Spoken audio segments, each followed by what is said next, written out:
देखिए पहले क्या होता था, कई सालों से क्या होता था, इनके बसने की तो बहुत खबरें आती थी। घुसपैठिए बस रहे हैं, बस रहे हैं, बस रहे हैं।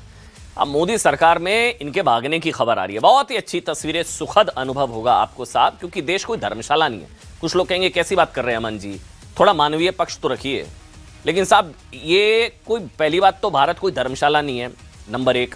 नंबर दो, अगर कोई घुसपैठिया भारत की राष्ट्रीय सुरक्षा के लिए खतरा बनता है तो मेरे लिए मानवीय पहलू से पहले देश की नेशनल सिक्योरिटी है। इसलिए घुसपैठियों के भागने की खबर अच्छी खबर है। मैं फिर से कहूंगा साहब, पिछले कई सालों में ना भारत में ना घुसपैठियों की घुसपैठ की खबर आती थी। ऐसी तस्वीरें, मतलब होता था वहां से पकड़ा गया घुसपैठिया, वहां से पकड़ा गया घुसपैठिया, वहां बस गया, वहां बस गया, इतने बस गए। ये देश के इतिहास में पहली बार हो रहा है, पहली बार। पिछले 3 दिनों से ना, 3 दिनों से बंगाल में बंगाल बांग्लादेश का जो बॉर्डर है, वहां से घुसपैठिए भाग रहे हैं। उल्टे पांव भागने की खबरें आ रही हैं उनकी।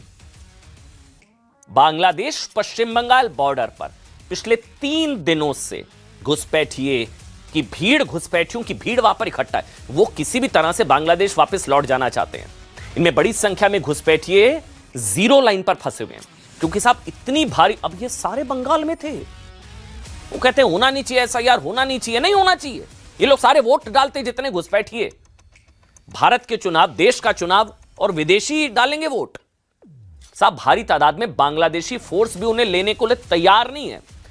नौबत यह है, स्थिति यह हो चुकी है कि भारत से भाग निकलने के चक्कर में कई लोगों ने बॉर्डर पर अब वहां अस्थायी ठिकाने बना लिए हैं। भारत में घुसपैठ की, अब वापस जाना पड़ रहा है, कागज है नहीं, घुसपैठिए थे, इल्लीगल शेड बना लिए परमानेंट, परिवार समेत बोरिया बिस्तर बांधकर बांग्लादेश जाने का इंतजार कर रहे हैं। फिर कहते हैं क्यों कराते हैं एसआईआर साहब, फिर कहते हैं क्यों शुद्धिकरण कराते हैं। सोचिए ना होता बंगाल में, अगर शुद्धिकरण, ये प्रक्रिया ना शुरू होती तो ये सारे आराम से कुंडली मारकर बैठे रहते साहब, किसी को कोई फर्क नहीं। और फिर वोट कौन किसको वोट डाल रहा है, मैं इसलिए, हमने जो आज लिखा है ना, ये दरअसल घुसपैठियों में भगदड़ नहीं है, वोट बैंक की भगदड़ है, वोट बैंक में भगदड़ है। माना जा रहा है साहब कि भारत में सालों से जमे बांग्लादेशियों के अचानक खिसक लेने की पहली बड़ी वजह है चुनाव आयोग। पहला, 12 राज्यों में हो रहा है एसआईआर, 12 राज्यों में शुद्धिकरण, कागज दिखाओ। घुसपैठियों में भगदड़ की दूसरी बड़ी वजह, वो डेमोग्राफी मिशन याद है मोदी सरकार का, जिसका जिक्र प्रधानमंत्री ने किया था, जिसमें बांग्लादेशी पाकिस्तानी रोहिंग्याओं को ढूंढा जाना है, डेमोग्राफी मिशन। तीसरी बड़ी वजह, अलग अलग राज्यों द्वारा चलाया जा रहा ऑपरेशन पुशबैक। ये आपकी जानकारी के लिए हो सकता है ना पता हो, कई स्टेट्स में ऑपरेशन पुशबैक चल रहा है, जिसमें घुसपैठियों को पकड़कर वापस भेजा जा रहा है। जाइए साहब जहां के हैं, अतिथि तुम कब जाओगे। चौथी बड़ी वजह, मोदी सरकार का नया कानून, जिसके तहत अवैध ढंग से रहते हुए पकड़े जाने पर 5 साल की जेल, 5 लाख का जुर्माना। अब बताइए मरता क्या ना करता, वापस जाना पड़ रहा है साहब। माना जा रहा है ये 4 वजह हो सकती है। इन 4 वजहों से भारत में कुंडली मारकर बैठे ये घुसपैठिए वापस भाग रहे हैं। अब घुसपैठियों के बसते हुए तो हम सब ने देखा है, भागते हुए ऐसी तस्वीरें पहली बार संभवतः देख रहा है देश। अब हो सकता है साहब घुसपैठिए बांग्लादेशियों की ये दुर्दशा देखकर, मैं कह रहा हूं, कई लोगों का कलेजा मुंह को आ रहा होगा। कई लोगों का, मैं एक चीज मानता हूं साहब, आप अपने घर में घुसपैठियों को नहीं बसा सकते हैं ना। जिनका कलेजा मुंह को आ रहा है वो अपने अपने घरों में ले जाएं इन सबको। भाई ये भारत, ये देश भी तो मेरा घर है, और घर कोई धर्मशाला तो होता ही नहीं है। बिना कागज आप अपने घर में किसी को रखते हैं तो बिना कागज के रखते हैं, पूरे डॉक्यूमेंट्स चेक करते हैं, रखते हैं ना। तो ये देश, ये भारत भी तो मेरा घर है। जब आप, अब जिसका कलेजा मुंह को आ रहा है तो फिर ले जाओ, बसाए अपने घरों के अंदर। साहब कुछ लोगों का आ रहा होगा, मैं बता रहा हूं, कलेजा मुंह को, क्योंकि उनके कट्टर समर्थक है। अब हैरानी की बात यह कि जिस एसआईआर प्रक्रिया को घुसपैठियों में डर की सबसे बड़ी वजह माना जा रहा है, एसआईआर, शुद्धिकरण, वोटर लिस्ट दिखाओ, कागज दिखाओ, माना जा रहा है साहब कांग्रेस समेत विपक्ष के कई दल एसआईआर के खिलाफ मोर्चा खोले हुए हैं। एसआईआर के विरोध में आप जानते हैं, एक तरफ तो ये हो रहा है कि एसआईआर की वजह से पता लग रहा है कि कितने घुसपैठिए थे, लेकिन आप हैरान हो जाएंगे, एसआईआर के विरोध में आज कांग्रेस ने, ये देखिए आप, कांग्रेस ने राजस्थान के जयपुर में जबरदस्त विरोध प्रदर्शन और हंगामा किया। क्यों, किसे बचाना है साहब? एसआईआर का खौफ और एसआईआर का विरोध, आप किस तरफ खड़े हैं? एसआईआर का खौफ, घुसपैठिए देश छोड़ रहे हैं, भारत में घुसपैठियों का क्या काम, मेरे अंगने में तुम्हारा क्या काम, और एसआईआर क्यों हो रहा है, एसआईआर रोक दो, एसआईआर नहीं होना चाहिए। बता दें आपको, कांग्रेस दिल्ली के रामलीला मैदान में एसआईआर के खिलाफ एक बहुत बड़ी रैली करने की तैयारी कर रही है। वैसे वोट चोरी पर जनादेश आ चुका, बिहार के लोगों ने बता दिया है कोई मुद्दा ही नहीं है। वोट चोरी पर जनादेश आ चुका है ना, बिहार के लोगों ने बता दिया।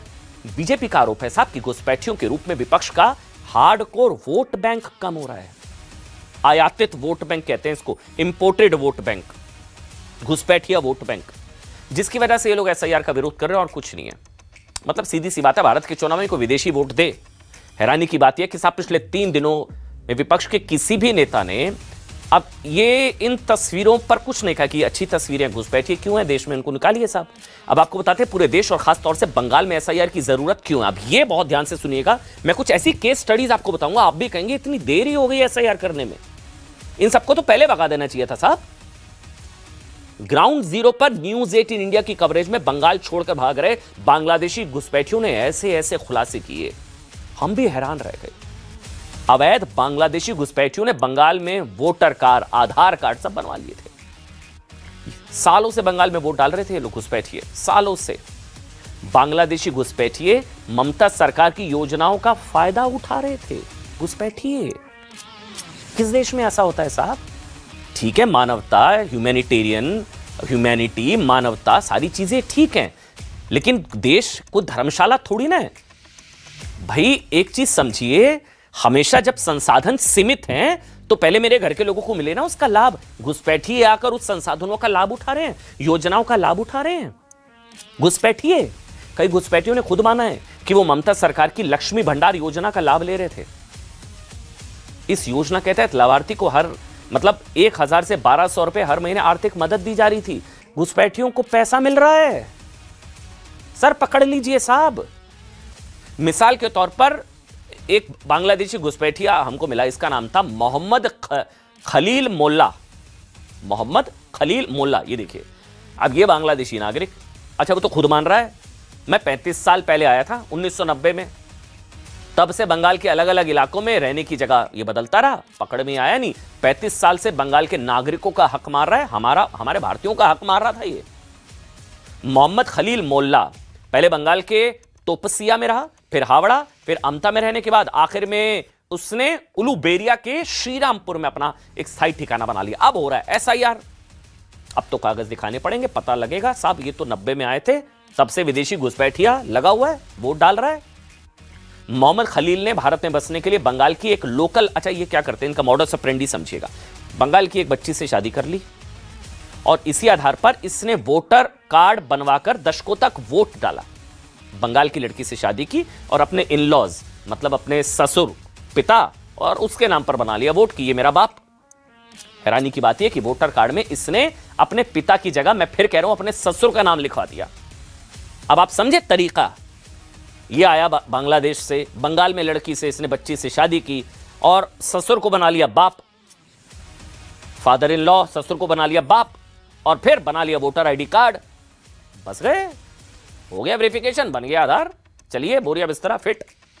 अच्छा एक और मामला, बहुत सारे मिले साहब हमारे ग्राउंड रिपोर्ट पर, रिपोर्टर वहां पर थे, वो जहां माइक घुमा रहे वहां आसपास इतने सारे घुसपैठिए, उनको समझ नहीं आ रहा है वो बंगाल में खड़ा, बांग्लादेश में खड़ा रिपोर्टर, वो सीमा इधर उधर था, बॉर्डर, उसको ये नहीं समझ में आ रहा था कि मैं यहां खड़ा हूं वहां खड़ा हूं, जहां नजर वहां मैं बांग्लादेशी, यहां मैं बांग्लादेशी, यहां मैं बांग्लादेशी।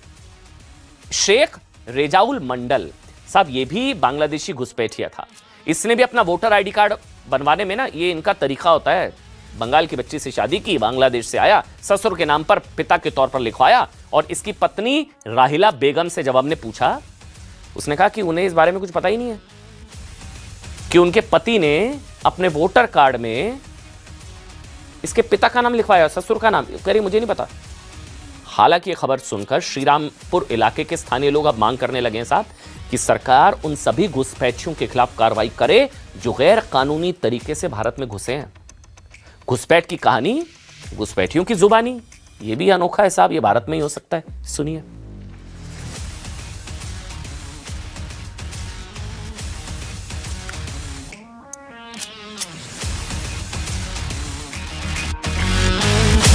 দুয়ের পরে হয়েছে 2003 সালে এরকম।